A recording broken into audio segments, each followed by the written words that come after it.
got Jason up here. Today we are targeting some smallmouth bass. Late fall here, it's a very fun bite up here. Really anywhere smallmouth live in the Northwoods, we get a lot of fish schooling up on deep stuff. Why don't you tell guys a little bit about what we're doing? Yeah, absolutely. So today we're coming out and we're actually doing a couple of different things. So we're going to be using the Piscifun reels here. You see we both actually have a Carbon X on these rods. Carbon X is an awesome reel all around. Your 2000 only weighs 6.8 ounces. And you're getting like 30 inches of retrieve per revolution of the reel. So when you're hooking these big smallies and they come flying at the boat right away, it's really nice to have a fast reel to keep up with those fish. So Piscifun has been around for about 3.5, 4 years now. And a lot of people ask me, how is it possible for us to make reels at such an affordable price? That was the first thing I noticed. Right, like how can you do this? So what we do is we're a digital first company. So you see the craze of Amazon and eBay and all these digital first companies selling online. So what we did is we took that concept and we basically applied it to the fishing world.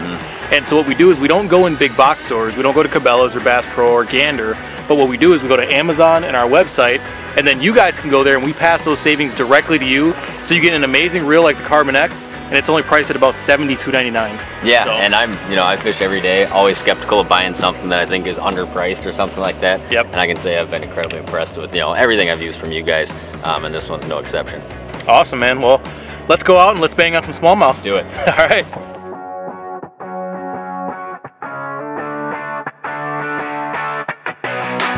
Go to two.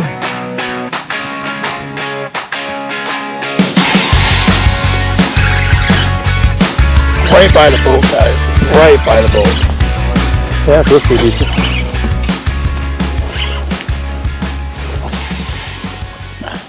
Big old fat smallies, man. Look at that. That one definitely wasn't coming off. He's double hooked. That one actually got it pretty good. That one I felt the thump on. Super fall smallie. That one was on the tube. My first tube fish. A lot of that busted up brush,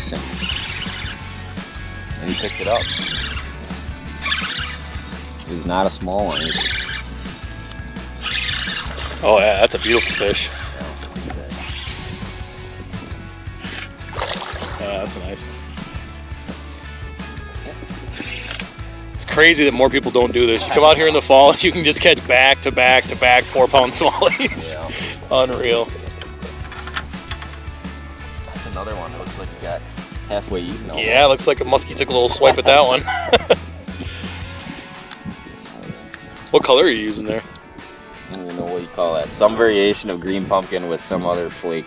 Some red flake looks like. Here, Tom's rigging up. We can actually kind of have him show you guys what we're using here. 3.5 inch tube. I don't know how important color is because we've pretty much been fishing one the whole time. Yeah. And then late in the fall like this, we're fishing pretty deep. A lot of this 20-25 foot rock. So we're fishing pretty heavy, either a 1/2 ounce or a 3/8 ounce. Something you can just pretty much leave down there. You can move your rod around, that tube pretty much stays on the bottom the whole time.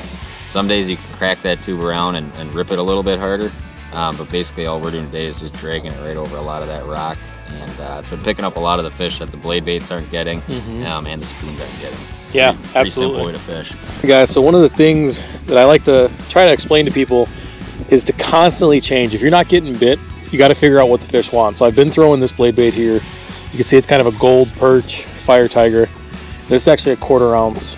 So as Tom mentioned, when you're covering water, you throw a little bit of a heavier bait, you can tend to get it out there and really cover a lot more water. So we're going to switch it up. We're going to go to this 1/2 ounce, and this is a gold black.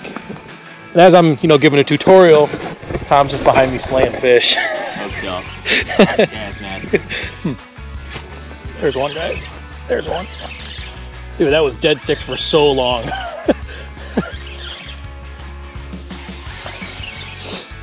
Hey guys, we're hooked up again on a blade bait. Yep, definitely. And I'm gonna have to make my pauses a little bit longer. Look at that, the thing is gone. Jeez. There's one. Oh, there's the double. Oh man. Well, we had a double. Feels like a pretty decent one.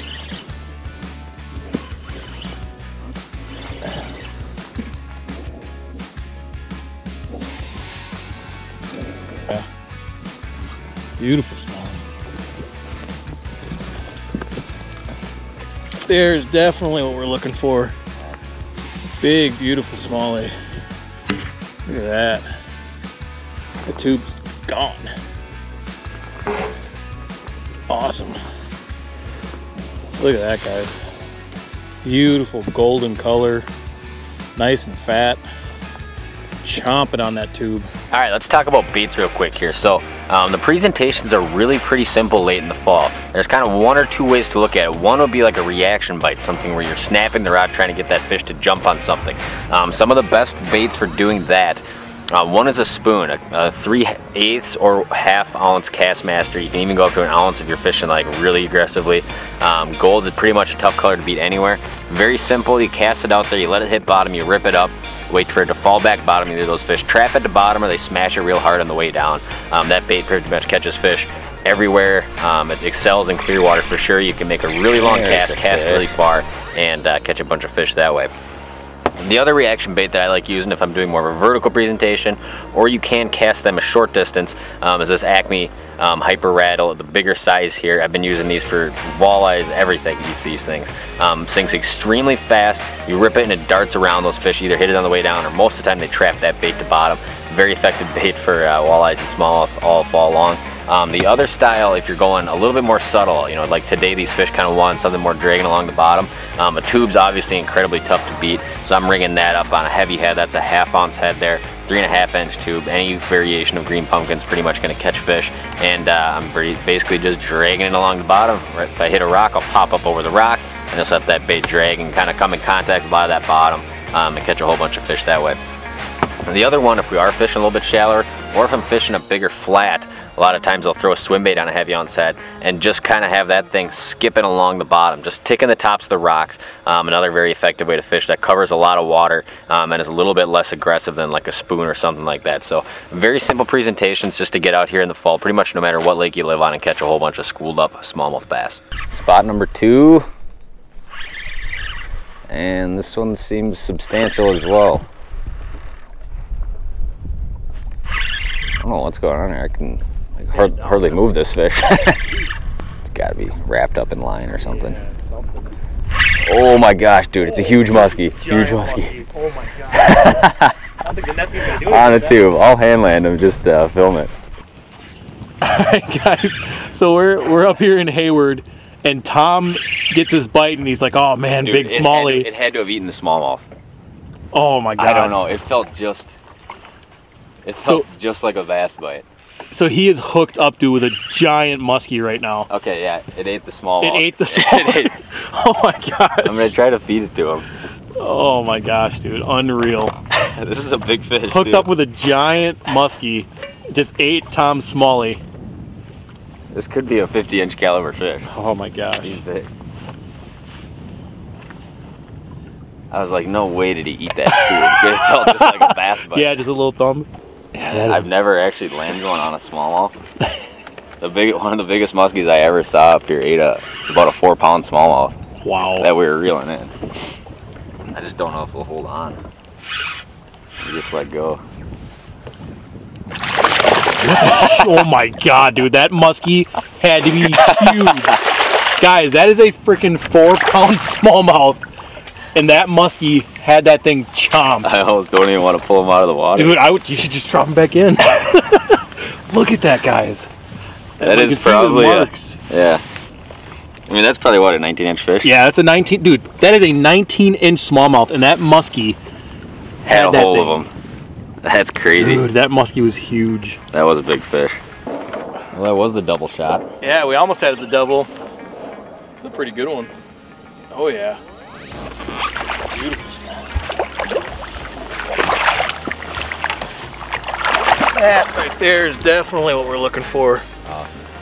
Big, beautiful smallie. Look at that. Fish on. So one thing I want to talk about real quick is structure. What kind of structure are you looking at this time of year? Are you marking these fish? What's going on there? Because when these fish pile up, here's about an average size fish there. When they pile up in big time numbers. All right, so structure. Now most of these fish are gonna push pretty deep this time of year, down into a lot of like 15 to 30 foot rock, or even deeper in some lakes, but that probably 20 to 30 is kind of the sweet spot. So the first thing I do is I'll set my hummingbird, I'll highlight that zone on the lake, which I'll be shown in green. Now what you wanna find is try to find rock. Rock's typically like the most productive smallmouth thing, we all know that. And if you have good deep rock, you know, some good sized stuff that maybe looks like this, or like this, that's kind of what you're looking for. You want to see that good rock. Now a lot of times you're not going to actually see fish in this stuff. A lot of times in the summer they might sit up, in the fall they're going to be down in there. So the best thing you can do is put on a bait that you know is going to catch fish, like a tube or some kind of reaction bait, and fish a spot real quick. It doesn't take long typically to know if there's fish there. And when there is, there's typically a lot of them, even though you might not see a lot of fish on those spots. They might show up if you do mark a fish like this right here, kind of sandwiched down in the rocks. So it's a pretty simple way, or a pretty simple system this time of year. You just fish all that deeper structure, that deeper rock, and wait until you find the mother lode.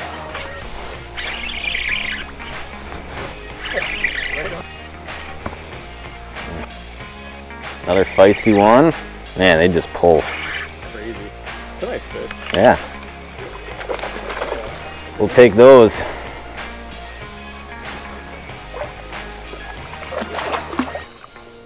There he is. Yeah. Hey guys, we're just wrapping up our day here in Northwest Wisconsin.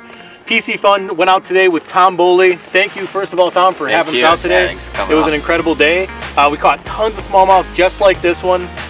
So I want Tom to tell you a little bit about what he does as a guide here in Wisconsin, and then let people know where they can contact you and how they can get out and catch some amazing smallmouth like this one. Yeah, you know, I do everything from ice fishing, open water, muskie, smallmouth, walleye, a little bit of everything up here in northern Wisconsin. And you can find me all forms of social media, Tom Boley on YouTube, Tom Boley Fishing on Facebook, Instagram, and Snapchat. Awesome. Well, we're gonna get this beautiful fish back and see if we can't catch a few more. There he is. Came back for it. As always, thanks for watching. Please hit that subscribe button and follow us on Instagram and Facebook.